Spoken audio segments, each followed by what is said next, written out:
Здравейте, готини хора, и добре дошли в моята кухня.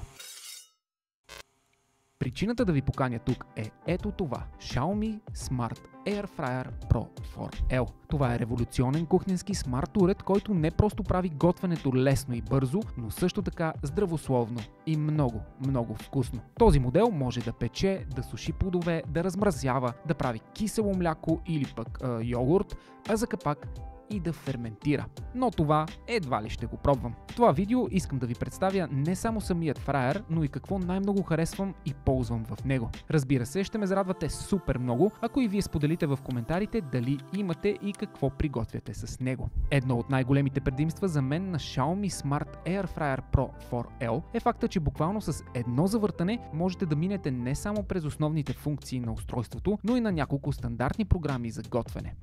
Нека обаче ви върна малко назад и ви разкажа малко повече за размера и дизайна на модела. Smart Air Fryer Pro е супер компактен, въпреки че това е 4L версия, която, както може би се досещате, означава, че е 4 литрова. Лично според мен може да намери място във всяка една кухня, като за това помага и неговият дизайн, който е много минималистичен, типично в Xiaomi стил. Реално имаме само два бутона, като единият е за включване и е тъч, а другият е вграден във врътката, която освен че е такава, е и бутон, който разбира се е и OLED екран. Размерите на Xiaomi Smart Air Fryer Pro 4L са 251 мм на 335 мм на 304. Новото, което веднага ми направи впечатление спрямо моят стар Air Fryer, е наличието на прозорче, през което мога да следя какво става, както и скаричката, която да ми позволи да пека на два реда. Свързването на вашия телефон с него е толкова лесно, че просто трябва да следвате стъпките в Mi Home апликацията, която вече имам, тъй като съм горд собственик на пречиствател на въздух, нощна лампа, а планирам да си взема прахосмокачка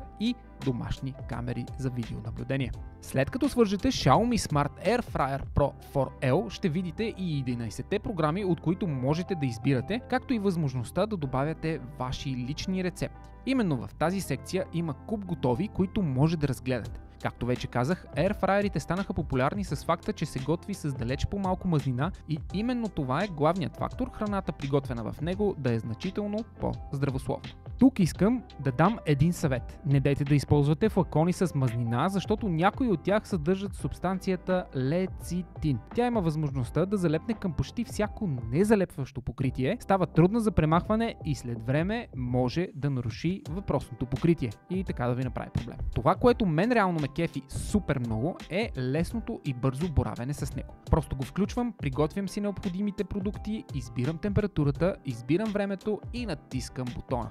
Бам! Именно на този принцип си приготвям принцеси, които сега виждате на екрана, като добавям малко Zinc Twist. Това обаче е лесна рецепта. Смятам да направя нещо от допълнителните, както и да тествам размразяването и сушенето на плодове. Факта, че мога да си направя и кисело мляко в него ме изкушава много, но не съм чак такъв кулинар. Авокадо с яйце, хрупкави картофки, ама наистина хрупкави, май вече са постижима цел за мен. Тук искам да дам още един съвет или пък тип.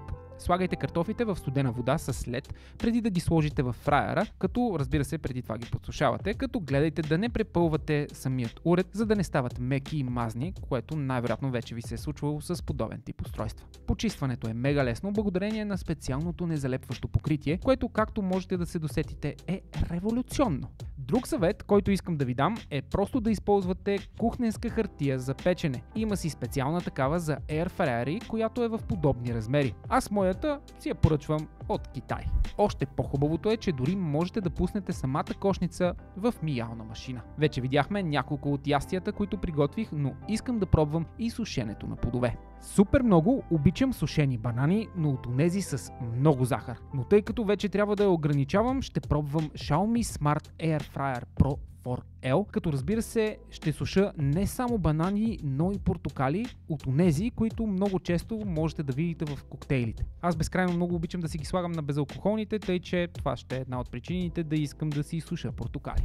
Нарязах плодовете, които искам да изсуша, подредих ги на скарата и просто активирах програмата. Признавам, силно впечатлен съм от резултата, въпреки че чаках цели 4 часа. А мога само да си представя колко бих си изкефил да си направя собствено кисело мляко.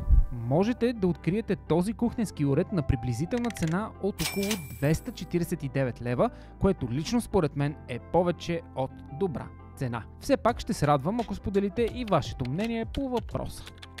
А сега видеото продължава. В заключение, благодарение на тази смарт джаджа разбрах много за приготвянето на тъй наречените френч фрайс или пържени картофки, както и за много печива. Спокойно мога да кажа, че може да замени до голяма степен почти всяка фурна, което го превръща в перфектният кухненски уред не само за семейството, но и за всеки студент или човек, живеещ на бързи обороти, но обичащ да приготвя храната си сам.